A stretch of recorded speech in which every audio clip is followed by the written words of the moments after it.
Bonjour Philippe, bonjour Cécile. Bonjour. Bonne année. Merci. L'année commence Merci à bien. vous aussi. L'année commence sur les chapeaux de roue avec de telles actualités. Avec un président Trump qui reprend sa casquette de cow-boy pour repartir à l'assaut de l'Amérique du Sud, du Groenland et bientôt du Moyen-Orient. Hein. Je pense qu'il va encore nous surprendre d'ici la fin de son mandat. Bon, il y a encore 2 ans à tenir, 2 ans et demi à tenir avec un fou furieux à la tête de la plus grande puissance au monde. Donc, c'est le symptôme à mon sens, c'est le symptôme d'un empire déclinant qui devient de plus en plus agressif. Même si effectivement ça a été dit à plusieurs reprises, les États-Unis ont déjà attaqué d'autres États pour des prétextes en fait pour atteindre les ressources pétrolières. Donc nous je pense que la France, c'est bien que le Quai d'Orsay produise communiqué là pour rappeler les bases.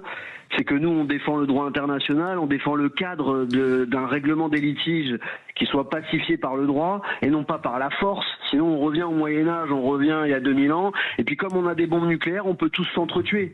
Alors si c'est le rapport de force uniquement qui doit régler les conflits internationaux, je vais vous dire c'est vraiment un recul majeur de l'humanité. On a créé l'ONU, je vous rappelle, en 1945 pour justement éviter les guerres mondiales, éviter les boucheries. Parce que les États étaient incapables de régler leurs conflits par la paix. Alors si on laisse faire les États-Unis et qu'on valide ce type d'action, en fait on repart en arrière. Donc moi je suis fier quand même que la France, par le biais du Quai d'Orsay, ait produit ce communiqué pour dire oh là, stop, nous on valide pas cette méthode-là. Maduro, c'est peut-être pas le meilleur chef d'État au monde, mais il y a quand même la moitié des pays dans le monde qui sont des dictatures. Alors si on doit attaquer toutes les dictatures, on a du pain, on a du pain. Merci Xavier. Effectivement, vous mettez le doigt sur l'aspect le plus polémique de cette intervention des États-Unis au Venezuela. Pierre de Jonc est arrivé dans le studio. Merci d'être là. Pierre de Jonc, colonel Pierre de Jonc, vous êtes président de l'Institut Temlis, vous êtes un observateur hors pair des situations de géopolitique et des situations internationales. On débat avec les auditeurs de Sud Radio. Effectivement, il y a ce double discours de la France. En un premier temps, le président de la République qui dit il faut comprendre, Maduro c'est quand même un voyou, donc c'est pas mal qu'il ait été dégagé, et puis se rendant compte de sa bourde en tant que chef d'État, en tant que président de la République française, dans la mesure où il fait un déni du droit international. Ce matin, haute communiqué, oui, mais la méthode n'est pas la bonne. De quel côté faut-il pencher? Est-ce qu'une démocratie doit se donner le droit d'intervenir à un moment donné quand le seuil devient insupportable? On intervient dans la vie d'un État étranger, ou est-ce que les règles du droit international sont sacrées, comme l'a rappelé Xavier tout à l'heure, en fonction des valeurs de l'ONU, et on n'a pas le droit de franchir ce seuil? Alors, de toute façon, le problème est le suivant, c'est qu'en fait, le droit international est un droit qui est vivant et qui évolue. Donc, de toute façon, aujourd'hui, il faut prendre conscience, il faut acter le fait qu'aujourd'hui, le droit international se transforme, d'autant qu'on voit bien que l'élément de régulation de ce droit international, ce sont les Nations Unies, et aujourd'hui, ils sont aux abonnés absents, puisqu'ils sont contrôlés par le Conseil de sécurité, par le droit de veto de 5 États, et donc, entre autres de la Chine et de la Russie, là entre autres des États-Unis. Donc globalement, aucune décision ne pourra se prendre. Donc ce droit international peut évoluer. Donc aujourd'hui, on est dans un autre système dans lequel on voit que les États-Unis sont rentrés dans un modèle, je dirais, de stratégie des ressources quelque part, ou même stratégie de la coercition. On va vers un modèle dans lequel il y a l'expression de la force. Et donc ça, il faut le prendre en compte. Alors évidemment, on peut regretter de ne pas vivre dans un monde parfait dans lequel les gens se lancent des fleurs toute la journée et quelques roses en même temps. Mais le problème, c'est pas le sujet. Aujourd'hui, il faut prendre conscience d'un état de fait. Alors, encore une fois, le fait que l'État français ne soit pas d'accord, et on peut le comprendre avec d'autres Européens, que l'État ne soit pas d'accord, la France ne soit pas d'accord avec les modalités qui ont été retenues, mais c'est bien qu'il m'a mis une ambiguïté, puisque le président lui-même, hier, a été plus ambigu sur le sujet. Donc, encore une fois, l'État doit effectivement, un État démocratique comme le nôtre doit effectivement exprimer sa surprise devant les modalités, mais en même temps, c'est un droit qui évolue. Je pense qu'à terme, ce droit va évoluer très vite, parce qu'on va vers un modèle qui est un modèle modèle de partition du monde entre les trois grandes puissances, parce que c'est comme ça, c'est le retour des grandes puissances. Les États-Unis, le doctrine de Monroe sur le continent américain, la Russie sur le continent européen et africain malheureusement, et évidemment la Chine dans son espace asiatique. Et en fait, il y a une forme de répartition des rôles. Alors encore une fois, j'ai pas dit que c'était bien. Simplement, c'est un constat que je fais. Et aujourd'hui, Trump a mis la machine en avant toute. Aujourd'hui, il est littéralement allié avec Poutine parce qu'ils ont des intérêts. Chacun est dans son monde. Et j'imagine que l'opération qui a été menée il y a 2 jours et 48 heures à Caracas n'a pas dérangé Poutine plus que ça. On voit d'ailleurs que la prise de position russe est relativement faible. Est-ce qu'en gros, ce que vous vouliez faire Vladimir Poutine en février 2022, c'était une forme d'opération au Venezuela? Il voulait faire tomber le régime Zelensky, qu'il ne supportait pas. Il a utilisé d'autres moyens beaucoup plus violents puisqu'il y a une invasion, mais le but est le même, c'est de faire tomber un régime. Alors en fait, effectivement, en 2014 et 2022 surtout, c'est exactement le même processus, mais la grande différence, c'est qu'à ce moment-là, Trump n'était pas aux affaires. Trump arrivant aux affaires, là, il a une forme d'effet miroir. Cet effet miroir fait qu'aujourd'hui, vous avez une convergence des temps, une convergence des stratégies, une convergence des logiques quelque part, et dans lequel nous, Européens, on n'est pas prêts. Puisque on était sur un modèle, je dirais plutôt, alors j'exagère un peu, peace and love, comme on dit. Oui. La vie était belle, vous voyez. Voilà, on avait des budgets, encore à l'exception de la France, qui faisait un effort dans le domaine de sa défense. Mais c'est vrai que les Européens étaient plutôt paisibles avec des défenses qui étaient confiées aux États-Unis. Et d'un coup, patatras, le grand frère américain, et il change de logique. On dit, mais c'est pas bien qu'il fasse ça. Mais il fait ce qu'il veut. Le rôle des États, le rôle des nations, c'est justement d'être leurs propres acteurs. Et là, il y a une véritable connivence, c'est bien le mot, entre les Russes, les Chinois, bien évidemment, et les Américains, et le plus loin que ça, d'autres, les Indiens, les Turcs, etc. Parce que ça va réveiller toute une série de particularismes, et chacun, dans sa sphère d'influence, va se sentir pousser des ailes. Vous êtes sur Sud Radio, nous sommes avec Pierre de Jong, et nous débattons, nous essayons de décrypter les enjeux, l'impact de l'intervention des États-Unis au Venezuela sur la vie de la politique française. Sud Radio, la France dans tous ses états. Nous sommes avec le colonel Pierre de Jong, nous décryptons la situation au Venezuela, ce qui s'est passé gravissime. Colonel, est-ce que le monde est bouleversé? Est-ce qu'on vit une nouvelle époque entre février 2022 où le chef d'État de la Russie décide de rentrer en Ukraine pour faire tomber le régime de Zelensky et j'allais dire repousser la possibilité que l'Ukraine rentre dans l'OTAN? Et là, nous avons un autre enjeu, c'est sous prétexte du narcotrafic. Les États-Unis vont à Caracas, capitale de Venezuela, se saisissent du président vénézuélien, le ramènent et vont le juger aux États-Unis. C'est le droit international qui est totalement bouleversé, ou c'est une donne à laquelle il va falloir se faire parce que peut-être les règles sont en train de changer? Oui, c'est exactement ça. Le droit international est en train d'évoluer. C'est un modèle vivant qui est en train d'évoluer, et il évolue non pas sous l'impulsion des Nations Unies qui étaient en charge de cette évolution. C'est plutôt les grandes puissances qui vont le faire évoluer. Et de toute façon, les puissances inférieures ou plus petites, elles n'auront pas la capacité aujourd'hui de transformer les choses. On voit bien qu'aujourd'hui, en Europe, le Luxembourg a le même poids que la France dans les débats. Oui. Alors, on peut le comprendre démocratiquement, mais c'est vrai que la question peut se poser. Donc tout ça, ces questions arrivent très concrètement. Il y a un deuxième point qui est très important, c'est qu'on oublie l'histoire le plus souvent. Pourquoi c'est une période compliquée? Parce que les grandes puissances bougent. Russie, Nations Unies, Russie, États-Unis et Chine. Avant, rappelons-nous la Grenade, rappelons-nous Panama, il y a quelques années, quand les Américains ils ont été rappelés.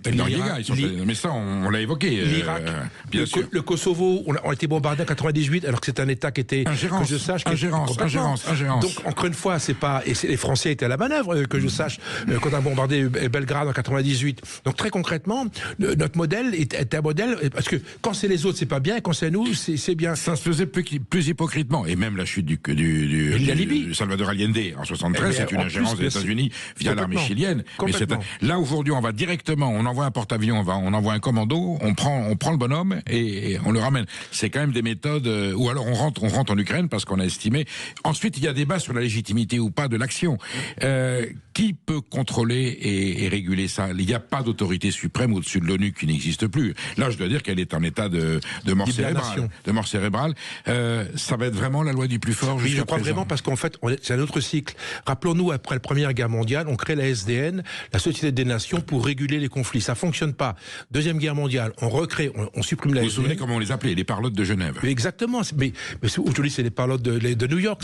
C'est pas très différent. Simplement, il y avait une espèce de parapluie de chapeau américain américain, puisque à partir de 1945, il y avait une surpuissance, une puissance dominante qui était les États-Unis, qui est une puissance démocratique par rapport au monde communiste. Donc ça allait pour tout le monde, et tout le monde s'est aligné tranquillement derrière les États-Unis. Le problème, c'est que les États-Unis bougent. Trump fait évoluer la politique américaine. C'est ça le grand changement, c'est ça la grande révolution. Alors justement, question essentielle, il s'avère que c'est l'administration de Trump, c'est le Trumpisme.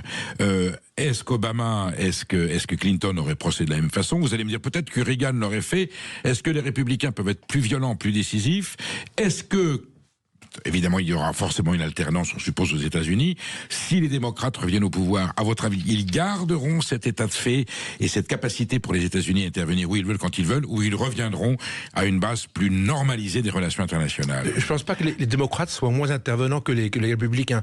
On est bien d'accord. La guerre du Vietnam a été déclenchée par Kennedy. Ils ont fait la guerre, les démocrates, très souvent. Exactement. Et donc, encore une fois, je ne crois pas. Au contraire, les démocrates sont plus interventionnistes parce qu'il y a les droits de l'homme, il y a l'intervention, aider les autres, etc.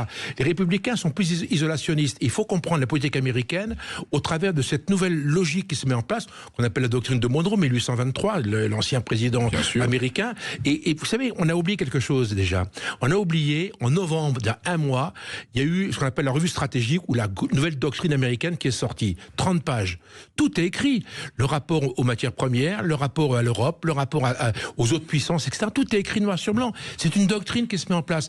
Qu'elle soit démocrate ou qu'elle soit républicaine n'a pas d'importance. Ceci étant dit, encore une fois, on peut imaginer qu'un pouvoir démocrate arrivant demain matin aux affaires, il pourrait changer de politique. Mais encore une fois, c'est tout bénef pour qui est le gagnant dans l'histoire. Alors nous, en Europe, on considère que c'est pas bien, mais c'est pas notre problème à nous. Justement, on y vient. Père de Jong, qu'est-ce que ça veut dire aujourd'hui devenir être atlantiste? On a vécu sous le parapluie américain. Nous avons de l'américano-manie totale dans des pays comme la RFA qui dépend des États-Unis, qui ont toujours été liés. Les Anglais n'en parlent pas, c'est carrément une succursale. Les Polonais ont toujours été pro-américains. Est-ce qu'aujourd'hui le clan atlantiste, y compris en France, quand vous avez certains journalistes, certains médias, certains intellectuels qui veulent dire l'Amérique est sacrée et l'arrivée de Trump est une tragédie, mais quand les démocrates reviendront, c'est la norme, c'est la morale qui reprendra le pouvoir. Est-ce qu'on peut être aujourd'hui atlantiste en France sans prendre de risques énormes, ou est-ce qu'il faut se mettre à l'évidence, l'Amérique n'est plus une alliée fiable sur lequel on peut compter pour la stabilité mondiale? Vous savez, quand votre femme vous quitte, vous n'êtes jamais content. On est bien d'accord. Donc le problème, c'est un couple qui se transforme, qui se sépare. Donc il faut analyser la situation. Alors après, éventuellement, on peut lui offrir des gâteaux et des fleurs, et puis il va peut-être revenir au bercail. Mais le problème, c'est qu'elle est puissante. C'est une maîtresse femme, cette femme. Donc elle s'en va. Et si on ne prend pas ça en compte, il faut mettre quelque chose. Parce que le problème, on était tellement sereins, les Européens. Vous vous rendez compte, on était sous un beau petit parapluie américain. On était peinards, vous voulez dire. Bien sûr. Je vous prends au mot, Père de Jong. Si nous étions une vraie puissance, s'il y avait une cohésion européenne, une puissance militaire européenne, une unité européenne, que l'on soit vraiment, non pas dans une situation fédérale, mais une situation de cohésion, est-ce que ça changerait la donne au niveau mondial, tant vis-à-vis de la Russie que de la Chine? L'Europe pèse, quand elle se fâche, elle peut faire mal, et quand elle dit non, c'est non. Et en fait, rien de tout ça n'existe, ça leur permet de faire ce qu'ils veulent.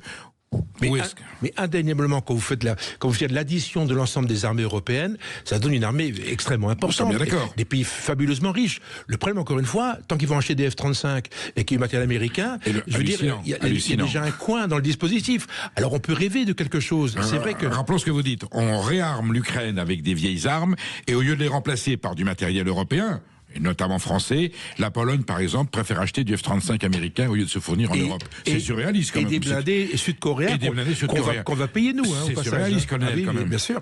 L'Europe a mis en place un programme, enfin, un système, un véhicule, comme on dit, une logique qui s'appelle la FEP, la Facilité Européenne de Paix. C'est que l'ensemble des Européens va financer, va mettre au pot, et l'Europe va dépenser, va rembourser les États qui donnent du matériel à l'Ukraine. Et ce matériel est un matériel américain. Donc non seulement, si vous voulez, c'est la double dose, non seulement votre femme est en train de vous quitter, mais en plus elle part avec la télévision et les enfants, le chien, les enfants et la bagnole. Alors, colonel, si on va un petit peu plus loin dans cette réflexion, on a une Europe impuissante, on va pas la reconstruire ou la construire d'ici demain matin. Si on avait une attitude un peu gaullienne, Est-ce que la République française, avec évidemment une autre configuration que celle qui est aujourd'hui dans ce pays, est-ce qu'on pourrait dire la France reprend son indépendance nucléaire, sa force de frappe, sa souveraineté, elle reste leader de l'Europe bien sûr, mais puisqu'on n'arrive pas à s'entendre, moi je suis obligé, République française, de retrouver ma force initiale, ma capacité de dissuasion, je veux peser à travers le monde, et il est hors de question que l'on puisse se commettre tel qu'on le fait, sans passer par mon accord, ou en tout cas me consulter. C'est envisageable ça dans une France toute seule? Aujourd'hui, on est trop imbriqué, puis politiquement, je pense qu'il y a peu de chefs d'État qui seraient capables aujourd'hui de reprendre le lead. Tout le monde n'est pas le général de Gaulle, il faut un grand costume, c'est un grand bonhomme. À votre avis, les Français l'accepteraient ou non cette idée? Je pense que les Français l'accepteraient. Les Français ont une espèce de côté un petit peu, ça leur parle. Et puis, encore une fois, c'est toute comment dire, l'héritage du général de Gaulle qui en fait est ancré en chacun de nous, nos enfants et nos parents, etc. Donc, encore une fois, ça fait partie de notre modèle français. Le problème, encore une fois, c'est que l'OTAN, c'est pas une armée. L'OTAN, c'est la juxtaposition de toutes ces armées. Oui. Donc, on pourrait avoir un modèle européen dans lequel vous avez un état-major de coordination, mais qui existe. L'Eurocorps à Strasbourg existe aujourd'hui. Le problème, c'est... J'allais vous le dire, il y a bien l'Eurocorps qui existe. Mais bien sûr. Pourquoi on fait l'Eurocorps alors qu'il y a l'OTAN à côté? Parce qu'on voulait faire un pilier européen. Ah. Le problème, c'est que les Polonais, les Allemands, etc., qu'est-ce qu'ils voient? Ils voient les Français qu'on a un armement nucléaire. Qu'est-ce qui se passe aujourd'hui très concrètement? Vous avez une compétition réelle qui se met en place entre 3 pays. Alors les Anglais sont out parce que depuis la guerre en Irak 2010, ils sont fauchés comme les blés et leur armée est à l'os, malheureusement pour eux. Ça a coûté très cher. Ah oui, puis ils sont à l'os. C'est une armée qui a baissé en effectif, en capacité, etc. Donc c'est une armée qui est à l'os. Par contre, il reste 3 armées capables d'avoir un leadership, parce que la guerre, c'est le leadership, c'est le contrôle, c'est être efficient. C'est encore une fois la Pologne, qui se fait pour le moment l'armée la plus conventionnelle, en tout cas blindée, la plus lourde d'Europe. On parle de 1400, 2000 à 2000 chars, énorme. 2, l'armée la plus perfectionnée, probablement, ça va être l'Allemagne. Ils mettent un argent fou, 500 milliards. Puis on achète. Ils sont pas. Nous, on est endettés jusqu'à l'os. Les Allemands, eux, sont pas endettés. Ils ont de la marge. Donc aujourd'hui, ils ont une petite marge, donc ils peuvent s'acheter du matériel.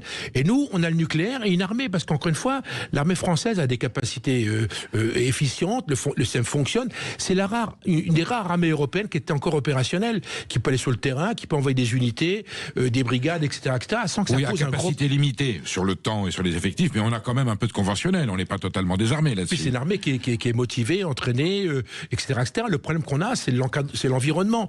Vous parliez d'ISR, tout ce qui est, je dirais, l'encadrement de communication qui est assez faible, encore qu'on fait des progrès. Tout ce qui est transport logistique, là, on n'est vraiment pas les moyens. Tout ce qui est avion, on n'a pas de Galaxy qui transporte 500 types d'un seul coup. On n'a pas ça. Donc sommes-nous si dépendants que ça des États-Unis? On a dit que lorsqu'on a fait l'intervention au Mali, sans le soutien logistique des États-Unis sur certaines pièces ou certaines relations radio, on n'aurait pas pu aboutir. Il y a 2 domaines dans lesquels on n'est pas très bon et dans lesquels les Américains sont très performants. C'est tout ce qui est logistique, tout ce qui est transport logistique, gros porteurs, etc., etc. Et le deuxième point, tout ce qui est ISR, tout ce qui est communication, écoute, brouillage, etc.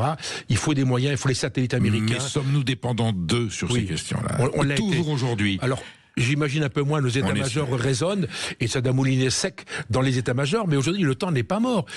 On fait comme si le temps était mort, mais le temps n'est pas mort. Moi j'ai des copains qui sont des Américains qui sont actuellement à l'état-major à Bruxelles. Ils me disent concrètement on continue de mouliner. Il n'y a pas eu de séparation. Par contre aujourd'hui il serait de bon ton quand votre femme fait ses valises dans la chambre, vous lui posez la question de savoir est-ce qu'elle fait les valises pour partir ou pour partir en vacances. Donc faut savoir. Oui. Et le problème c'est que quand on le téléphone, est-ce qu'il y a quelqu'un au bout? Je ne suis pas sûr que Trump aujourd'hui soit dans un état d'esprit qui va, dans lequel il peut communiquer facilement sur ce qu'il est en train de faire. Et pour nous, ça pose un vrai problème. On sait par exemple que les propulseurs d'avions entre les porte-avions, c'est du matériel américain et qu'il y a certaines pièces qui dépendent des États-Unis. Si on les a pas, on peut pas renouveler le matériel. Vous savez qu'à l'heure où on parle, le futur porte-avions, il y a déjà une pièce dans les catapultes. Enfin, c'est pas les catapultes, c'est un modèle électrique. Oui. Il y a déjà des pièces américaines. Ça pose un problème parce que vous savez que les Américains contrôlent ce genre de choses. Si on part à la guerre avec notre porte-avions, il faudra demander l'autorisation, aux Américains. Alors, est-ce que toutes ces déconvenues, ces grandes surprises, ces bouleversements, ces traumatismes, sont pas l'occasion de se mettre autour de la table au niveau européen et au niveau français Pourquoi? Alors ça a été évoqué par certains chefs d'état-major. Le général Gallois avait dit à l'époque, il y a déjà 20 ans, qu'il faudra à un moment donné concevoir une Union européenne. Est-ce qu'on a les moyens aujourd'hui, concrètement, vous avez évoqué tout à l'heure, si on cumule les forces armées, est-ce qu'on a les moyens politiques, stratégiques, j'allais dire économiques, de faire une armée européenne à commandement unique? Est-ce que ces moyens existent? Je dis pas qu'on est prêt à le faire, mais est-ce que ces moyens existent? Non, absolument pas. Il faut repenser chacune des armées et après voir où est le leadership. Parce que si il n'y a pas de leadership, c'est pas Mme von der Leyen qui va être capable de faire une armée européenne. Donc encore une fois, il y a une volonté, parce qu'encore une fois, il y a urgence. Très concrètement, vous savez, la doctrine de Monroe, c'est quoi? Vous avez un modèle américain avec Trump qui va escadronner entre le Groenland et puis Panama, voire le Mexique. Premier point. Et bien plus loin, le Pérou, etc. Le deuxième point, vous avez l'Asie. Au milieu, il a abandonné, parce que c'est ça qui s'est passé. Lorsqu'il dit qu'il se désintéresse de l'Ukraine, il a abandonné un fuseau central dans lequel vous avez la Russie qui est surdominante. Encore une fois, pas surarmée, il ne faut pas non plus exagérer l'armement. La Russie, exactement, ils rament suffisamment longtemps, mais ils sont influents. Moi, je vois en Afrique, par exemple, la vitesse à laquelle, vous savez que Wagner est arrivé en RCA, République centrafricaine, en 2018. En 2022, on avait quitté le Mali. Et à l'heure où je vous parle, 2025, on n'a plus de base en Afrique, sauf une à Djibouti. Il y a une efficience dans tout ça. Et nous, Européens, malheureusement, on est divisés et on parle. Moi, je dis souvent, les Européens, c'est comme les poules dans un poulailler. On est en train de cacter, en train de pleurer, en train de s'énerver. Mais le renard est quand même là. Le renard russe, c'est pas loin. Nous avons Pierre qui nous appelle de Toulouse. Bonjour Pierre. Bonjour. Qu'est-ce que vous voulez poser comme question au colonel de Jong? Je crois surtout qu'à l'heure des drones, le drone Trump a lancé une opération chirurgicale et il est préférable d'attaquer le mal par la racine plutôt que d'envoyer des innocents sur le front. Alors bien sûr, le colonel va peut-être me dire le contraire, puisque en tant que homme de l'armée, il va peut-être militaire, c'est un militaire, voilà, professionnel. Mais je crois très franchement qu'en effet, comme il a très bien dit, le droit international doit évoluer et il doit évoluer en fonction bien sûr de l'évolution aussi de la technique.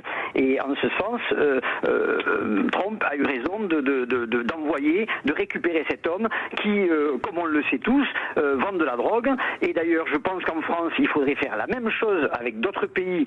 Mais bon, bien entendu, il faudrait qu'on ait un Trump à la tête de l'État. Et parce que franchement, quand on voit justement toute cette drogue qui se développe en France, on sait d'où ça vient. Et les pays qui envoient... Attention, le Venezuela est une plaque tournante, hein, c'est pas vraiment fournisseur, voilà. Mais c'est important quand même. C'est important, je crois que c'est l'essentiel. C'était ça au début le but de Trump. Alors bien sûr, après il y a un côté économique, puisque Trump est quand même un homme d'affaires et qui voulait absolument récupérer les plateformes pétrolières, mais au départ, c'était pour protéger sa population.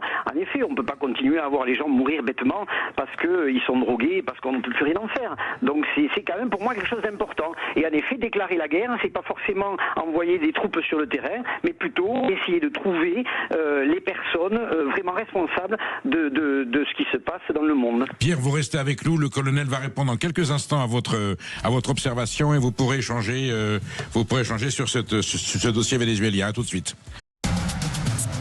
Midi 14h, Sud Radio, la France dans tous ses états.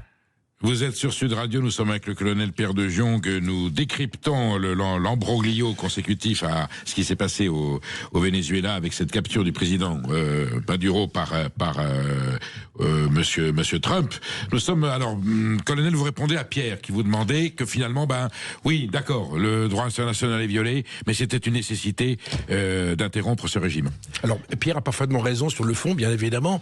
Il fallait trouver une solution et c'est vrai que Maduro n'est pas fréquentable. C'est le premier point. Maintenant, l'aspect, si vous voulez, l'aspect lutte anti-narcotrafiquant, en fait, c'est l'arbre qui cache la forêt, parce que quelle est la réalité de tout ça? Il y a deux réalités derrière, c'est la lutte contre les trafiquants. La première, très concrètement, c'est le contrôle et la mainmise sur les ressources naturelles. Je vous rappelle que Caracas et le Venezuela, c'est le producteur numéro 1, enfin les réserves numéro 1 mondial en brut.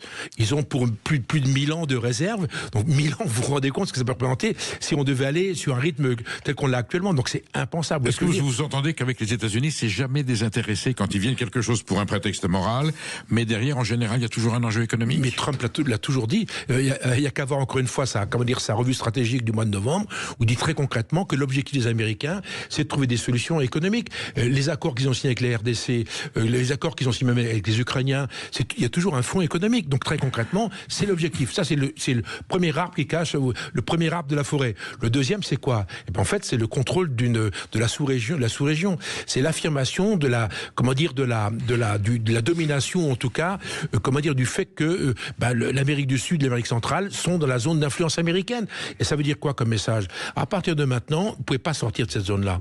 Si vous voulez, il faudra vous transformer. Et les pays qui ont intérêt à faire attention, la Colombie, par exemple, qui, elle, produit de la cocaïne, a intérêt à raser les murs. Alors, c'est vrai qu'il y a des élections d'ici à la fin de l'année, et la droite pourrait éventuellement... Et le régime colombien n'est pas aussi anti-américain qu'était le Et puis, ils sont même assez proches des Américains. Donc, on pourrait avoir des solutions. Le Mexique a un vrai problème. Le Nicaragua a un problème. Les Cubains ont un problème. Alors, Cuba, est-ce que l'affaiblissement du Venezuela est un danger pour Cuba, qui vit du pétrole vénézuélien? Alors oui, et je pense qu'il n'a rien à craindre les États-Unis, parce qu'en fait, Cuba va tomber comme un fruit mûr dès lors que... Trump l'a dit, je crois, d'ailleurs. Oui, absolument. Comme ça va tomber tout seul. Il n'y a qu'à attendre. Ceci étant dit, vous voyez qu'il parle déjà du Groenland, donc on voit que la stratégie globale de Trump, elle est assez nord-sud. Vous voyez, elle est Amérique du Sud et Groenland.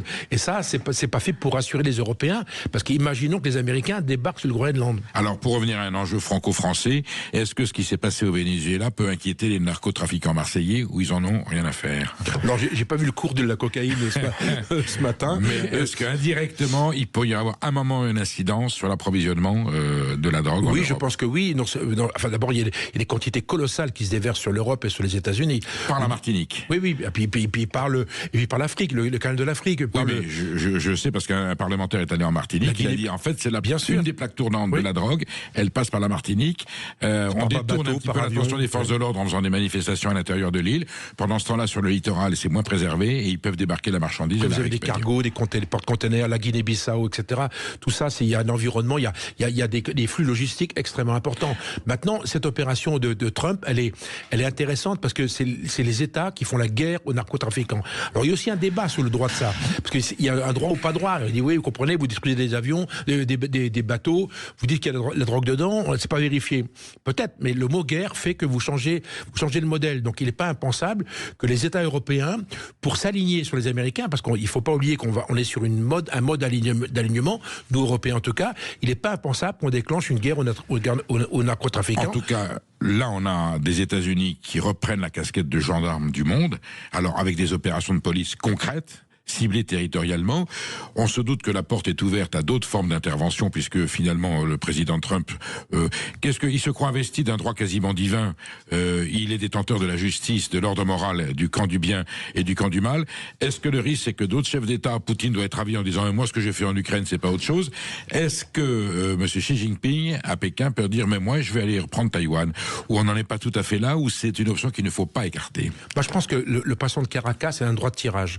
C'est le droit de tirage pour les États qui ont de la force d'affirmer, encore une fois, leur prééminence dans une zone d'influence, quelle qu'elle soit. La Turquie, la Russie, la Chine, le Pakistan, l'Inde, évidemment, et les États-Unis. Donc on rentre dans un cadre un petit peu complètement, qui nous bouleverse complètement, dans lesquels les règles qui préexistaient depuis 50 ans, pour faire court, depuis la Deuxième Guerre mondiale, sont en train de disparaître. Et pour nous, Européens, nous, on était calibrés sur un modèle multilatéral. Les Nations Unies pour le droit international, enfin le grand droit international, et puis l'Union Européenne. En fait, ces modèles multilatéraux explosent. Et Trump le dit en permanence. Depuis qu'il est arrivé aux affaires, Trump explique très bien qu'il ne veut pas parler à Mme von der Leyen, que le modèle multilatéral n'existe pas pour lui. Il parle à des États. Et moi, je connais ça dans d'autres pays. Je connais ça en Chine, et je connais dans d'autres pays. Encore une fois, la relation au multilatéral pose problème pour les grandes nations, pour les grands pays, les grandes puissances. C'est ça le problème. Et encore une fois, la France a des cartes à jouer. Une carte à jouer grâce à plusieurs choses. D'abord, encore une fois, à son influence globale dans le monde, premier point. Et puis deux, l'armement nucléaire, qui reste l'ultima ratio. La puissance militaire reste, il y a le mot puissance, c'est une puissance, quelle qu'elle soit. Sauf qu'aujourd'hui, elle ne peut pas l'utiliser et elle ne peut menacer personne, la France, au nom de sa force nucléaire. au risque de rompre avec les États-Unis, ce qu'elle ne peut pas faire. Non, mais le nucléaire, c'est une arme politique. Donc le mot emploi n'existe pas. C'est une arme politique qui est destinée à dire je l'ai et je fais partie de ceux qui l'ont. Et donc je peux affirmer ma souveraineté. Pourquoi ? Parce que l'usage du nucléaire se fait que uniquement pour protéger vos intérêts vitaux. C'est de la dissuasion, on est d'accord. On dissuade. Et il n'est pas question de l'utiliser, bien évidemment. Enfin, on peut l'utiliser en cas extrême, mais là, c'est la fin du monde. Oui, voilà. C'est la fin du monde et surtout, on protège nos intérêts vitaux. Bien sûr. Concrètement, on va estimer que, alors j'étais bien placé auprès du président de la République, on ne sait pas. Vous avez été de camp pendant 4 ans. Donc en fait, il y a une ligne à partir de laquelle on ne sait pas très bien où ça va se passer. Et donc c'est vrai que cette incertitude dissuade. C'est pour ça que lorsqu'on parle de guerre avec la Russie, ça n'a pas de sens. Parce que si la Russie franchit des lignes qu'on aura matérialisées, nous, du côté de la France, on tirera un missile. Mais le problème, on ne tirera pas un missile s'il y a 3 pelés de tondu qui franchissent la frontière de 50 km. C'est tout le problème là, c'est l'appréciation de la menace. La Russie ne veut pour l'instant, dans l'immédiat, elle n'a aucun intérêt à attaquer l'Union européenne ou l'OTAN. Ce qu'elle veut, c'est résoudre son problème ukrainien. Alors vous savez qu'il y a un vrai débat en Europe et votre question est une question de piège, une question qui est très glissante. Il y a un débat aujourd'hui en France qui dit, très concrètement, la menace, elle est pour en 2 ou 3 ans. C'est ce que disent aujourd'hui les autorités militaires. Et on voit les pays baltes. C'est pas impensable. Mais à l'heure où je vous parle, très concrètement, l'armée russe, je vais vous dire ce que je pense, elle est incapable de rentrer dans un pays otanien. Elle a du mal à prendre déjà certaines villes en Ukraine. On la voit mal s'attaquer. Je pense qu'il mettrait à peu près un siècle pour aller à la frontière polonaise. Qui est une l'armée polonaise en plus, autant que l'armée ukrainienne qui l'est aussi très puissante, pourrait répondre de façon très efficace. Et puis dans 4-5 ans, ces armées européennes ont monté en puissance. Je vous rappelle qu'on a signé des accords au sein de l'OTAN. Chaque État européen va monter à 5% d'investissement de la question de défense du PIB. Actuellement, on était à 2,9-3%. Mon colonel, là le plus urgent pour l'armée française, on est dans le débat budgétaire. Quel est l'effort principal qu'il faut porter pour retrouver une armée opérationnelle, dissuasive et efficace? On n'est que dans le rattrapage. Malheureusement, c'est du stock, des stocks. On n'a pas de stock. On peut avoir une bonne armée, on peut avoir une armée qui multiplie par 2, plus de canons, plus d'avions, il n'y a pas de stock. Recréer des stocks. 2, rentrer dans la guerre des drones. C'est vrai qu'on n'y était pas.